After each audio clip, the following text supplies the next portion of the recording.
Boranın toxumu aldı, əkdi, amma ki bu toxum maçalkağa çıxartdı. Bildiyimiz xiyar kimi uzanıb, daha sonra qaralıb, çürüyəndən sonra bu artıq hazır olub.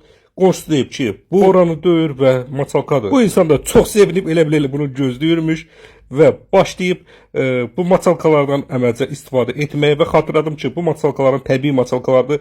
Teymur Store'da satışda var. Bunun bizdə hətta sabunu da var. İndi sizə onu da göstərəcəm. Və xatırladım, ən münasib qiymətlər Teymur Store mağazasında olub. 2 mərtəbədən ibarətik və maraqlı videoları görmək üçün daim bəyənək, paylaşaq. Takip olaq dostlar. Gördüyümüz kimi qız artıq çox xoşbəxtdir. Maçalkalarını hazır elədi, düzəltdi. Kabak lifindən hazırlanmış təbii sabun artıq mənim əlimdədir.